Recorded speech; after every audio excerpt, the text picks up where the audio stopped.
This episode of Terrible Writing Advice is brought to you by Megacorp, and I guess Skillshare helped.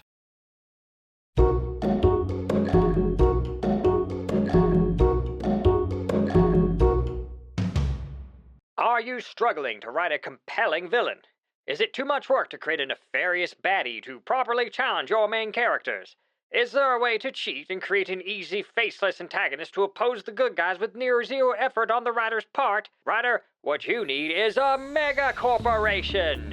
Here at Megacorp, we provide all of your antagonist needs, so all a writer need do is to sit back and rake in that cash for the cheap price of your ethics and self-awareness. Concerned about the upfront world-building cost of creating a Megacorporation? Don't worry, Megacorp makes it easy. Just follow our guide and soon any writer can find themselves building better worlds. Megacorp is the best solution for menacing the heroes with a wide variety of sinister assets. Are the Empire's stormtroopers failing to impress? Megacorp has its own team of high-tech private military contractors on call and ready to deploy in a moment's notice. These cutthroat mercenaries are as well armed as they are ugly, and they are very ugly, complete with savage bad guy scars and psychotic dispositions. Yes, these soldiers were likely veterans who served their country faithfully before being forced to join the PMC due to hard economic times, and yes, they likely suffer from untreated PTSD, but we will overlook that as the main characters mow them down without remorse. These PMCs come equipped with the latest combat drone technologies, because what we fail to spend on PTSD treatment for our mercenaries, we spend on high-tech robotic weapons instead. Our PMCs are so powerful that they can wage multi-front campaigns to conquer entire nations despite the absolute crippling expense of waging modern war. Should our PMCs not be enough of a threat, then Megacorp has a far more terrifying weapon to wield against the heroes: lawyers. Even the most deadly of heroes can be easily mired in red tape and petty bureaucracy. See you in court, goody two-shoes heroes. Why do we resort to litigation after extra-legal death squads? It was in the memo somewhere. Our crack legal teams keep Megacorp's public record spotless, and anyone who says otherwise will be sued into the Stone Age faster than you can say libel and slander. Megacorp does this just for fun, since we own the government anyway. We could just make it illegal to post any negative reviews of our products and save ourselves a ton of legal fees. But that would cost the story the writer's poorly researched courtroom scene. Speaking of money down the tubes, Megacorp is so expansive that we run everything. From government, military, economy, education, colonization, every aspect of life is under Megacorp's control. But how can the audience know that a sinister Megacorp has taken over the world? Well, they won't miss it because our slogan and logo is pasted onto pretty much everything. Will this dilute the value of our brand? Of course not. We trademarked the concept of brand after all.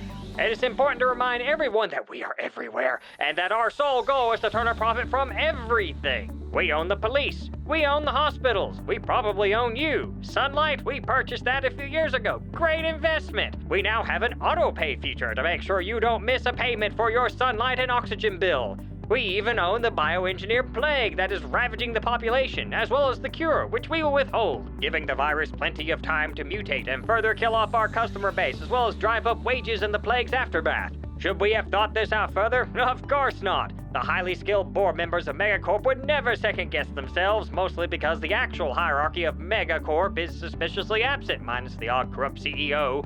Megacorp is not a dynamic organization filled with a plurality of perspectives and individuals with their own motives and goals. We are a nebulous and monolithic organization that exists solely to commit evil acts and sometimes to act as a straw man. We are here to let the audience know that money is bad and that you should give as much of it as possible to the author. Creating a multi-tiered organization full of intrigue and power plays would only distract from the author's soapbox. Having the heroes try to navigate the ruthless world of cutthroat corporate politics, trying to distinguish friend from foe and stay one step ahead of the endless web of betrayal, sabotage, and duplicitous charisma of ambitious corporate officers might sound like an interesting story element, but doing so would only create problems for the writer. This is where Megacorp can really shine, as its monolithic nature saves the writer from coming up with a justification for why any of these extremely intelligent corporate officers thought that the military would totally pay top dollar for a zombie bioweapon, a bioweapon that converts potential customers, investors, and shareholders into more zombies. Clearly, we can all see the value in that. In addition to zombies, Megacorp also has a wide variety of other useful products. Our bioweapons division has an extensive xenobiology project as we strive to turn a captured alien creature into a weapon. We will continue our attempts to turn this creature into a bioweapon even after it escapes and destroys our multi-billion-dollar starship before forcing us to nuke our off-world colony complex along with our expensive secret lab. I mean, we can't stop trying to weaponize the alien now. We've sunk too much money into this project. Does this alien life form do anything that a human weapon cannot? Not really, but I'm sure we can sell it to the military anyway, just like we sold them that super powerful death robot that did instantly turn on them, but surely they've forgotten that by now. Yes, we could sell the military a cheaper war machine that is basically a lemon and thus make bank on all the replacement parts, but that would undercut the hero's victory. Speaking of those pesky heroes, they won't be able to do anything to stop Megacorp in spite of our many, many weaknesses. Our corporation doesn't need a PR department because Megacorp is always willing to fight, no matter how bad it makes us look. We all know real-life corporations are just the textbook definition of brave and will always fight to the end and never just instantly fold when faced with even a small vocal minority of negative opinions. Megacorp is beholden to no one. How do we keep our shareholders happy? We don't, because we are far too busy running the government in spite of how little profit there would be in having to act as a nation-state, bloated by crippling defense spending, social programs, and other services that do not generate revenue but are still required for our society to function. We will, of course, brutally oppress the population, meeting riders with expensive tanks and death squads, rather than really cheap bread and circuses. How do we keep in the black? We own a monopoly on Contrivium. Hopefully the revenue from our Contrivium sales will be enough to prop up the rest of our imploding pet projects as we continue our relentless quest to convert all of our capital into zombies. Megacorp is all about profit, even though all of our evil acts would cut into the bottom line. It is important for the audience to think Megacorp is evil in order to distract from their own contributions to an unsustainable and gluttonous consumer economy that promotes a culture of short-term thinking and praying at the altar of savings. Any nuanced discussion of the topics of environmental destruction and ecology should be simplified for the consumer into trees good, industry bad. I'm sure the irony will be lost on the paperback reader. After all, resources exist to be consumed. And if you act now, Megacorp will throw in a free mercenary mini-boss to hound the heroes until at least the halfway point or your money back. Act now. Remember, never blunder, always plunder. Megacorp, the only villain you will ever need.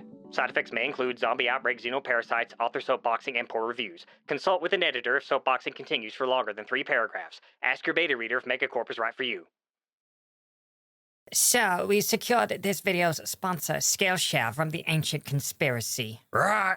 How much did we pay that hacker? It was 6 figures at least. Right. Double his pay. Then shoot him. But use a cheap bullet. No sense in wasting money. There it is. At long last I shall recover what is rightfully mine. Which, come to think of it, is everything, but especially Skillshare. Ah, there you are, Dark Lord. Assistant, cancel my 3 o'clock. School is in session. I will now take this power for myself and... Yes. Look, DL. Can I call you DL? I'm gonna call you DL. Let me ask you, DL. Is a man not entitled to the sweat of his brow? Well, if you ask me, he needs to take a shower and then hire someone to do the manual labor for him. Listen, DL, you want to know how I got to the top? I earned it through hard work. I got up early in the morning and murdered baby seals with an oil tanker every day. That made me rich somehow. You want to know how rich I am? I am so rich that I cloned Karl Marx just so I could shoot him. Ha! Take that, you Union sympathizer. Is there a point to your ramblings, pudgy man? Also, your cat is quite overweight. Yeah, my cat is pretty fat, but that's not the point. You see, you think Skillshare, with its over 20,000 classes in writing, design, technology, and most importantly, business, is the key to unlimited power. You think that getting a premium membership will open the door on unlimited access to high-quality classes to improve your skills, like this class on making fantasy maps. And you would be right, but doors open both ways.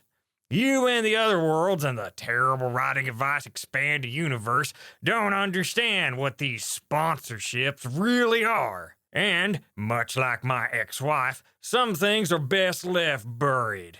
Which is why I'm not going to tell anyone that the first 500 TWA fans can get 2 months of Skillshare for free if they go to skl.sh/TWA9. I mean, the link is in the description below, but no one ever checks that. Oh, and DL, I'm sorry, but I'm gonna have to let you go. What? You cannot fire the Dark Lord. You will feel the wrath of my legions of darkness that will march forth from my bleak dungeons. Oh, that? Yeah, we already sold your wasteland to a developer. Gonna turn that into a fantasy-themed golf course. Anyway, we are done here. Security? Don't feel too bad, DL. After all, I'm playing a bigger game.